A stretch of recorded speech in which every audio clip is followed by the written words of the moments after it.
Akkor léphetünk tovább. A második részben nyilván, amint mondtam, nem szeretnék részletekbe menni most találkozó alkalmában, hanem inkább egyfajta tartalomjegyzékét szeretném nyújtani annak, ami előttünk áll. Tehát inkább így most következik ugye a bevezető, a kedvcsináló, mi fog ezután következni ebben az esztendőben, milyen kérdésekkel fog foglalkozni.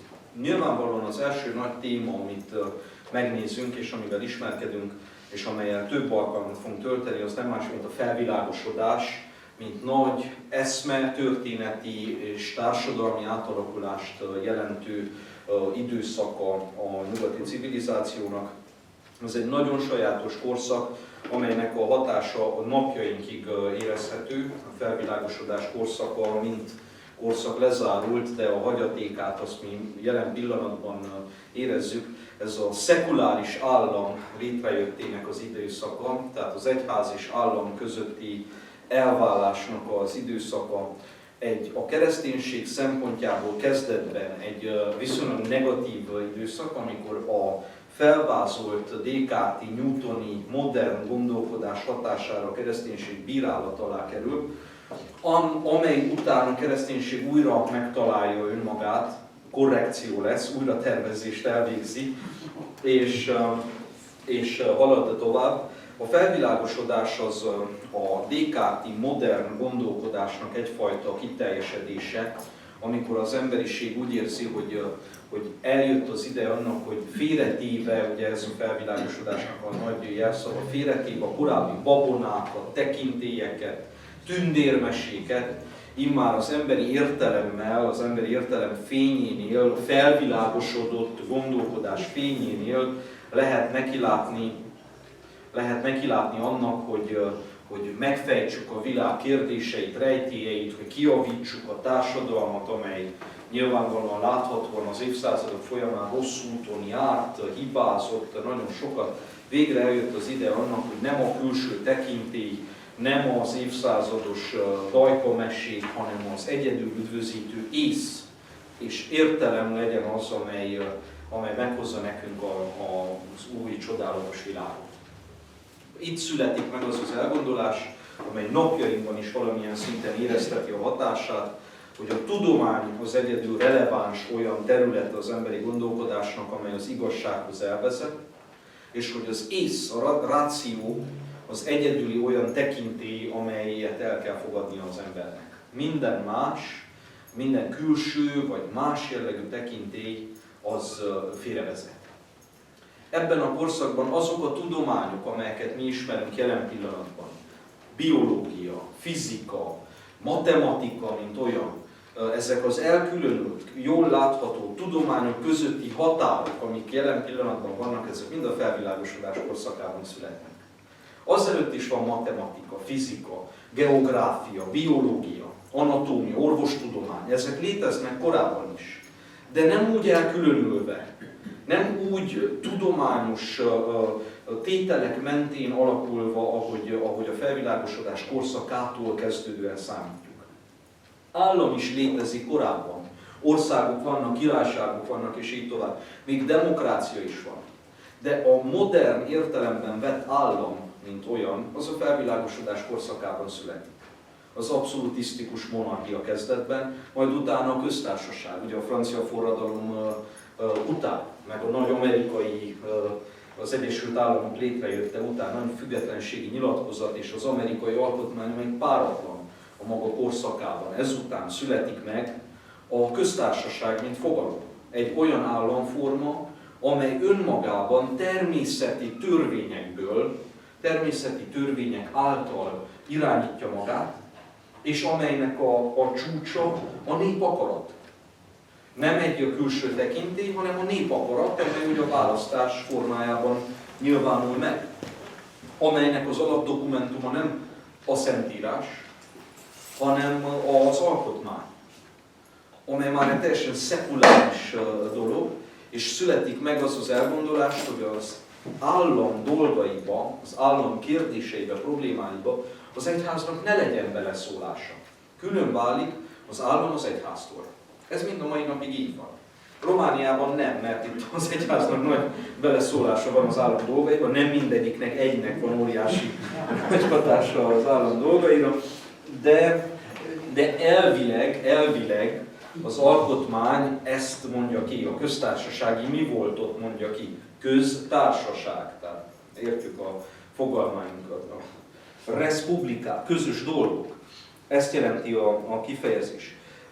Szintén ebben a korszakban alakul ki az a gondolat, hogy a tudomány majd elvezet minket arra, hogy a világon egy ideális társadalom jöjjön létre.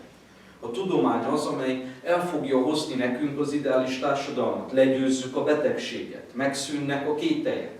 Felvilágosodás korszakában úgy tevődött fel a kérdés, hogy a vad természetet, amelyik értelmetlen, csak úgy burjánzik, azt az emberi értelem majd megzabolázza.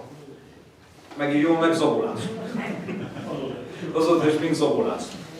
De a felvilágosodás ember ezt így gondolta el, hogy a vad természetet most az ember kihasználva, a vad természet adta lehetőségeket, az ember most felemelkedik és most eléri a csúcsát az emberség. Ez a felvilágosodás korszaka, tehát ezt fogjuk megnézni picit részletesebben, mert ez egy olyan korszak, amelynek a hatása nagyon láthatóan napjainkig érezteti, tehát jelen van.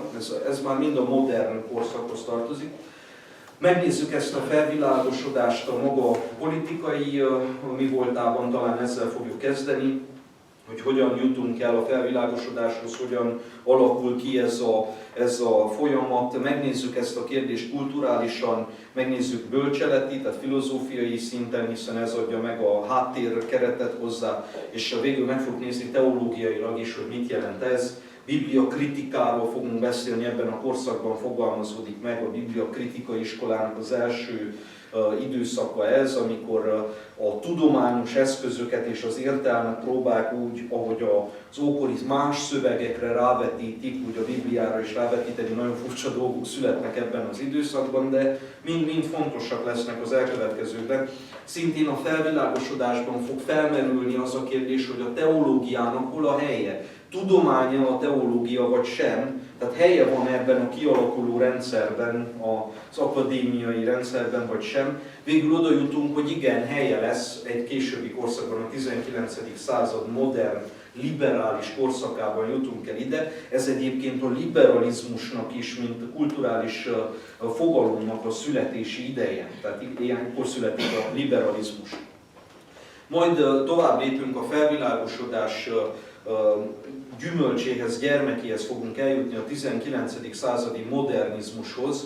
Ez egy nagyon érdekes időszak, Hegelnek a filozófiája lesz a számunkra vezérlő elem, ő fekteti le, tehát a felvilágosodásnak a csúcsa, az igazán nagy gondolkodója az Immanuel Kantról, részletesen fogunk beszélni, szeretnék róla beszélni. Nyilván fogunk beszélni, Hegel előtt még a romantikusokról is, és a romantikus korszakról, ugyanis ez nem csak Petőfinek a szép verseiről szól ez a romantikus korszak, hanem ez egy nagyon kemény gondolkodási forma. És akkor Hegel lesz az, aki tovább vezet minket, a hegeli gondolkodás lesz az, amely tovább lendít, teológiában pedig a protestánsok szintjén Schleiermacherről fogunk beszélni, ő a 18. és 19. század fordulóján tevékenykedik, és ő az, hogyha a Descartes a modern filozófia atya, akkor Schleiermacher a modern kereszténységnek az atya, tehát így kell ezt a kérdést meglássuk. Róla is részletesebben beszélünk, azokról a küzdelmekről, amik a teológia szintjén már nem egyházakon belül,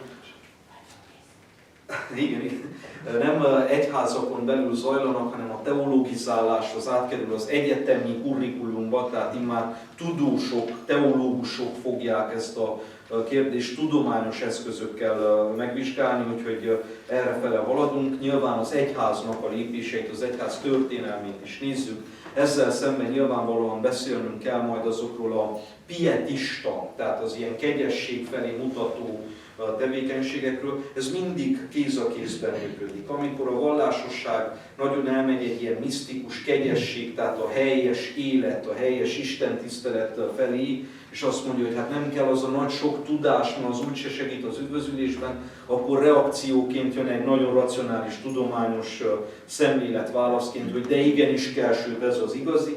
Amikor ez erősödik meg nagyon, akkor utána jön egy ilyen kegyes irány, hogy hát de álljon meg a verekedés, mert mit hozott nekünk a nagy tudomány, nem hozott semmit, nem az a lényeg a kereszténységnek, hanem az, hogy élünk, hogy imádkozunk, és jönnek a válaszok.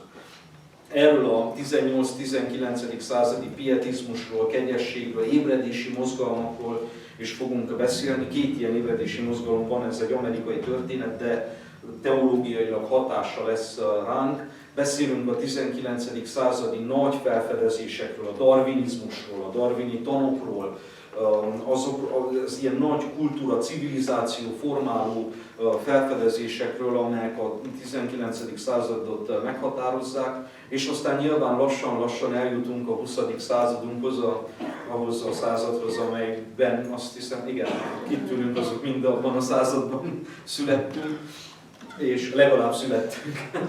Nagyon sokan az itt ülők közül, nagyon sok életek ebben a 20. században, és itt a 20. századnál rengeteg mindenről kell beszélnünk, ugyanis talán ez a 20. század az emberiség vagy a nyugati civilizáció egyik legviharosabb évszázada, a nagy megvalósítások és a nagy zuhanások, a nagy csalódásoknak az időszaka ez, amikor soha nem látott technológiai fejlődést kísér a soha nem látott mértéktelen igazságtalanság, gyilkolás, vérengzés.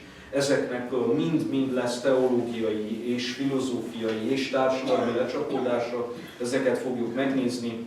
Beszélünk a modern korszak kritikájáról, tehát hogyan bírálja ezt a felvilágosodástól induló gondolkodást a 20. század, beszélünk a posztmodernről, mit jelent maga a posztmodern, mint olyan, milyen hatása van a teológiára a posztmodernnek, és természetesen aztán beszélünk az úgynevezett jelenkorról, és valószínűleg ezzel zárjuk majd ezeket a beszélgetéseinknek ezt a részét, a jelenkorról, tehát arról a kérdésről, hogy mi az, ami jelen pillanatban így a teológia területén létezik, vagy mi az, amit most megállapíthatunk.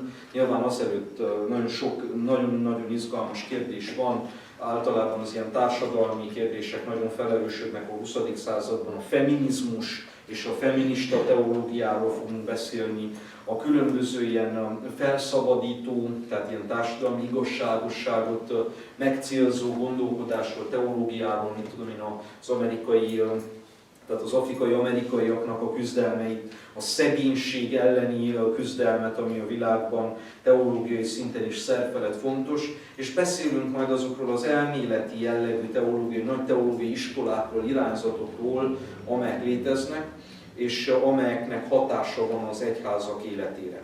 Úgyhogy nagyon-nagyon sok minden áll előttünk, amelyekről mind beszélnünk kell majd. Remélem sikerül majd ezeket úgy bemutatni, hogy érthető legyen, és kicsit azt, amit tudunk a jelenlegi kultúráról, civilizációról, azt valamilyen szinten kibővítse, kiszélesítse, annak érdekében, hogy tisztábban láthassuk ezt a jelent, amelyben élünk.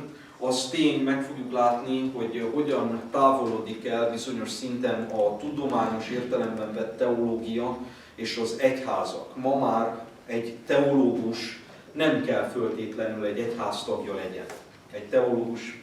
Egy teológus nem kell föltétlenül pap legyen, hanem lehet egy olyan világi tudós, úgymond, aki teológiai kérdésekkel foglalkozik ilyen-olyan megfontolásból, de nem tartozik valamelyik felekezethez, valamelyik egyházhoz. Ez egy felvilágosodás korból örökölt dolog. Van egy ilyen, hogy a teológia és az egyház az nagyon-nagyon sokszor fogjuk látni, szerfelett eltávolodik egymástól. A teológia egy nagyon elvont tudományos diskurzust folytat, miközben az egyházi élet egy egészen más formában zajlik. Rengeteg törekvés lesz, hogy majd ezt a kettőt valamilyen szinten hozzák összhangba. A népegyházi jellegről fogunk, a hitvalló és a népegyház közötti különbségekről fogunk beszélni. Mit jelent? Progresszív és konzervatív gondolkodásról fogunk beszélni. Tehát nagyon-nagyon másfajta lesz az a felosztás, mint amit eddig láttunk, ahol felekezetek voltak, pápa, ezek a fogalmak megmaradnak, de már az értelmük meg a társadalomban betöltött szerepük egészen más lesz. A nagy dolog, amit látni fogunk, az lesz, ez lesz a nagy folyamat, ami a felvilágosodás korszakában kezdődik, és mind a mai napig tart. Azt fogjuk látni, amint az egyház folyamatosan lép ki a társadalmi élet különböző területeiről, tehát ad fel olyan területeket, amelyekre a világi, tehát a laikus világi elem kezd belépni. Vagy az állam, vagy a tudomány kezd belépni, és az egyház mindig arra kényszerül, hogy visszább lépjen mindig egyel visszább lépjen, és azt a területet átadja. A 21. század nagy kihívása az pontosan az, hogy az egyháznak hol van, az egyházias, ennek a struktúrának van-e egyáltalán még súlya ebben a világban, amit viszont látni kell, és ez jelen pillanatban, a 21. századunkban kezd érvényesülni és láthatóvá válni, hogy minden terület, amelyet átadott úgymond az egyház, az mind olyan, hogy először az egyház csinálta. Tehát az egyház mint egyfajta ilyen előőrse ennek az emberi civilizációnak megindul, egy ösvényt megtalál, és akkor utána jön rá ez a laikus, tudományos gépezet, amely sokkal profibban, mint ahogy ezt az egyház tette, kezdi kibontani azt a területet, és akkor végén azt mondja, hogy hát te mit keresel, állj félre innen, mert nem látok tőled, hogy menjek tovább, és akkor az egyház mindig tovább megy egyel, valahol máshol keres, és így történik. Egy példát mondjak ezzel, nagyon pici példához képest, hogy milyen nagy, ilyen globális folyamatokról beszélünk, egy nagyon pici, de szemléletes példa, amely hozzánk közel áll. 89 után, meg 89 előtt is az egyedüli intézmény, amely nagy hangsúlyt fektetett a gyermekek és fiatalok táboroztatására, az az egyház volt. Az egyházi, a gyermektáborok az egy nagyon-nagyon tisztán egyházi fogalom, amely más, mint a cserkészkedés, ugye az egy természetbarát dolog, amelynek megvan a maga oktató és szórakoztató jellege, ezt 89 után egyedül és kizárólag az egyházak csinálták. Senki más nem csinált ilyet, sem az iskolák, azok nézték, hogy milyen vagány dolgok vannak ott az egyházi táborokon, gitározás, meg ugye rövidnadrágos papok, akik a tábortűz körül a fiatalokkal beszéltek nagyon közvetlenül, játszva tanítás, különböző olyan játékoknak a kitalálása és életbe léptetése, amelyek tanító jellegűek voltak. Jó, kialakult ez, az egyház ezeket végezte, most már jelen pillanatban mindenki táborokat szervez, ugye mindenfajta szervezet, óvoda, iskola, ezeket az eszközöket alkalmazva szervezi ezeket a táborokat, végzi ezt a munkát, és hát az egyházi gyermektáborok az mondjuk egy szelet ezen belül, de ha megnézzük, hogy ezek honnan nőttek ki, akkor mindenhol azt látjuk, hogy ezek lényegében egyházi formából nőttek ki. Na, valami ilyesmi történik a 18. századtól egészen a 21-ig, valami ilyen fajta folyamat zajlik, amikor így valami kitalálódik, és akkor utána kiszélesítődik, kibővül az a terület. Nagyon érdekes, remélem látni fogjuk, ez egy sajátossága, egy szekularizálódása, egy világiasodása a nyugati civilizációnak, amelynek megvannak nyilván a hatalmas, kétségtelenül pozitív hozadékai, de természetesen megvan ezzel együtt a negatív oldala is, amikor, ahogy az egyik román filozófus mondja, a mai ember bebetonozza magát egy bunkerbe, tehát nincs kitekintése, mintha nem lenne kitekintése olyan kérdésekre, amelyek túlmutatnak a megragadhatón, a megtapinthatón, mint hogyha azt mondaná, le akarná szűkíteni a világot erre a keretre, és ami ebben nem fér bele, az babonának, mesének, és ebből kifolyólag butaságnak minősíti. És nyilván azt mondja, hogy mindaz, ami ezelőtt volt, a több ezer éves emberi civilizáció és kultúra, hát az annak jó része mese. Mert ebbe a tudományos gondolkodásba nem fér bele, mítosz, legenda és így tovább, holott fordítva igaz a dolog, az, amit mi csinálunk és mi élünk meg egy szelet, és az, ami volt, a mítosz, a költészet, a jelképes beszéd, a szimbólumban való gondolkodásnak igenis megvan a helye, és az is ugyanolyan értés, mint a miénk, ez a festő és a tudós közti különbség. Torockon ott van a gyönyörű székelykő, csodálatos festői jellegű természeti látványosság. Az ember, mikor meglátja, csodálkozik. Most kétféleképp lehet csodálkozni azon a székelykőn, sőt háromféleképp. A tudós azon csodálkozik, hogy a vasérc és a kő, a természeti erők hogyan formálták ezt a sajátos sziklát, amely ott van előttünk.